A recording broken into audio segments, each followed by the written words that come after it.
Jangan lupa subscribe, like, komen, dan share, serta ditunggu video terbaru selanjutnya.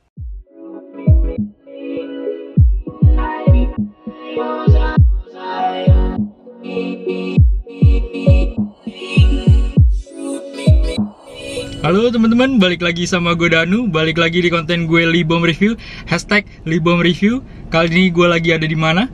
Kali ini gue lagi ada di Gias 2022. Ini diselenggarakan di ICE BSD City Tangerang. Gimana keseruannya? Langsung aja kita cek ya. Suzuki Indonesia terus mengamati tren pasar yang berkembang. Kini pembeli mobil semakin berusia belia. Dan produk bernama Suzuki Espresso 2022 ini didaulat oleh PT Suzuki Indomobil Sales sebagai produknya anak muda. Ada beberapa alasan khusus mengapa Suzuki Espresso tidak atau mungkin belum dirakit di Indonesia. Pertama adalah SIS ingin tahu terlebih dahulu potensi mobil ini di pasar. Kedua, Suzuki lebih fokus merakit R3, EPV Carry, dan XL7. Tapi bukan tidak mungkin produk ini akan CKD nantinya. Tampilan depan eksterior depan Suzuki Espresso 2022 kental dengan aura SUV. Hal itu terlihat dari paduan grill depan dengan aksen kotak-kotak 4 buah yang memberi kesan kokoh bak SUV kompak andalan Suzuki yakni Jimny. Air dam besar di bawah grill juga diberi warna hitam agar kesan maco makin mencuat. Sayangnya, lampu utama alias headlamp masih menganut bohlam biasa, belum LED.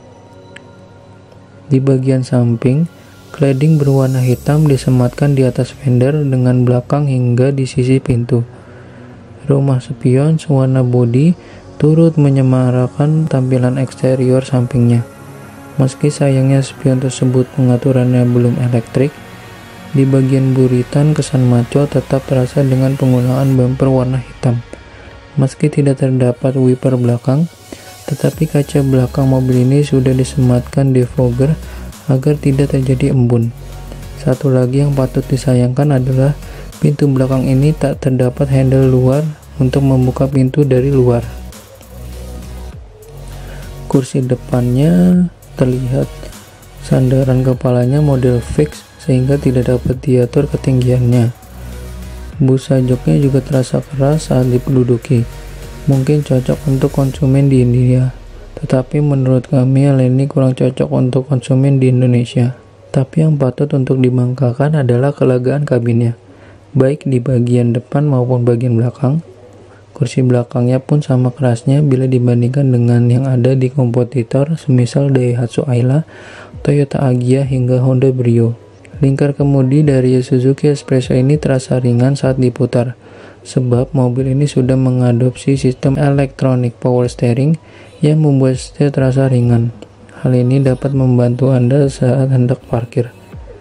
Setir ini tidak bisa diatur baik tinggi rendahnya, maupun jangkauannya maju mundur. Posisi duduknya sendiri terasa agak tinggi, seolah mencirikan mobil ini hadir sebagai mini SUV yang mampu diandalkan di perkotaan. Warna orange dari panel instrumen Suzuki Espresso dapat terlihat jelas di bawah sinar matahari, sekaligus membuatnya tidak menyilaukan di malam hari dan memberikan aura menyenangkan di kabin. Tidak tersedia tachometer untuk memantau putaran mesin di panel instrumen.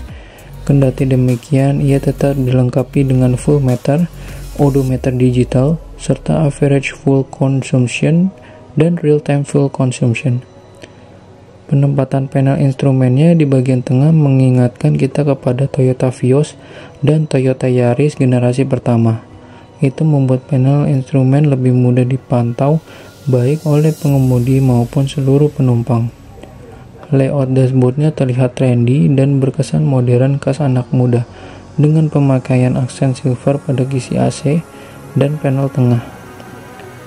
Untuk tempat penyimpanannya cukup banyak, ada yang tertutup maupun terbuka.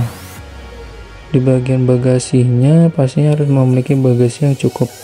Beruntung Suzuki Espresso ini bagasinya cukup lega. Kelemahannya adalah expand bagasi kursi penumpang belakang tidak bisa dilipat secara terpisah, baik itu format 50:50 maupun 60:40, sehingga sedikit mengurangi kepraktisan.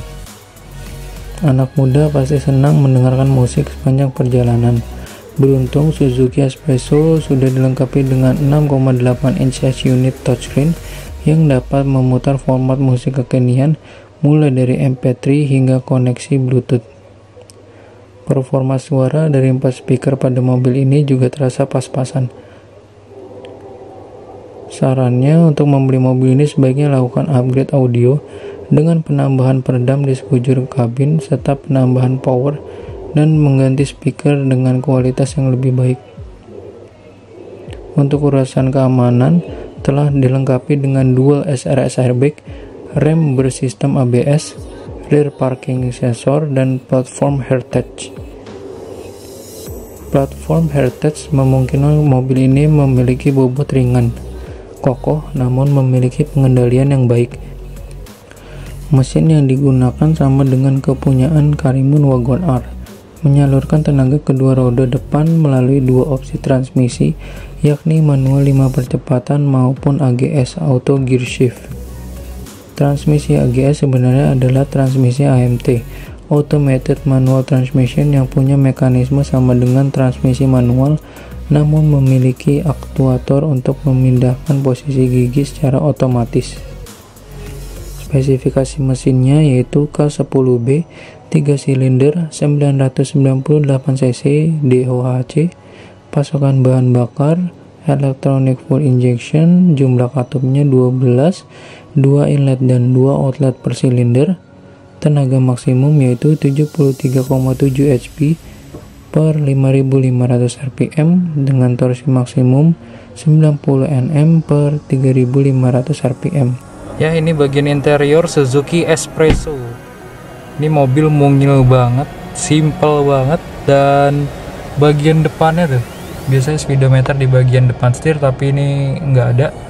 Pindah ke bagian tengah bersama multimedianya GVC. Nah, ini bagian interiornya dari Espresso, Suzuki Espresso 2022.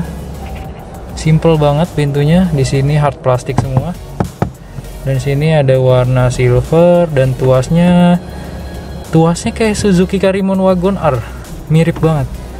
Warna hitam, ini door locknya.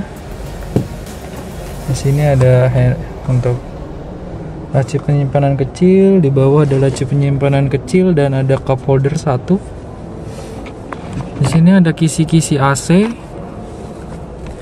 Nah, di sini untuk pengaturan lampu sen dan lain-lain, dan bagian kiri untuk wiper dan lain-lain. Nah, simple banget setirnya. Ada logo Suzuki dan dilengkapi SRS airbag. Nah, ini bagian tengahnya, ini speedometernya. Speedometernya sudah full digital, bagus juga ya. Dan ini ada aksen-aksen gini berwarna silver, ada 2 kisi AC kiri dan kanan, dan di bagian tengah ini multimedianya GVC, ada lampu hazard, dan ini untuk pengaturan AC nya di bagian tengah. Nah, ini ada colokan untuk 12 volt untuk charge. Bagian bawah ada laci penyimpanan kecil, ada 2 cup holder. Nah, ini transmisinya manual 5 percepatan, belum dilengkapi handrest, jadi langsung handbrake aja di bagian tengah. SRS airbag bagian kiri dan kanannya. Sini ada laci penyimpanan kecil, ada kisi-kisi AC. Nah, ini laci penyimpanannya di bagian bawah, belum soft opening. Ini untuk door trim bagian kiri sama. Nah, ini untuk joknya, dia berwarna hitam, ada motifnya gini, merah, langsung nyatu sama atasnya. Nah, ini bagian atasnya simple, polos gini aja. Nah, bagian tengah ada lampu satu, Bagian atasnya juga simple. Nah, ininya simple. Ini kayak Karimun Wagon R sih, atapnya tinggi. Tapi kayaknya dimensi lebarnya lebih kecil lagi dan panjangnya. Suzuki Espresso 2022. Nah, ini bagian baris keduanya. Iya fix kayak Suzuki Karimun Wagon R ya. Bagian atapnya dia memang luas, tinggi. Memang mobilnya ngotak gitu. Door trimnya sama, ada aksen warna silver, tuasnya berwarna hitam, door lock. Nah, sama persis kayak Suzuki Wagon R. Ini masih bagian belakangnya, masih ini ankle untuk kacanya. Belum dilengkapi laci penyimpanan di bagian joknya. Di sini ada laci penyimpanan kecil dan ada upper. Bagian jok bagian belakang sama ya, warna hitam, ada motifnya merah-merah dan abu-abu silver, dilengkapi dengan safety belt di setiap kursinya.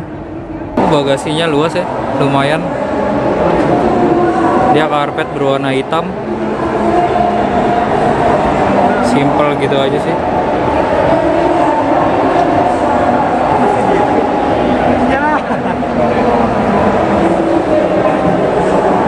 Nah, di atasnya ada ini.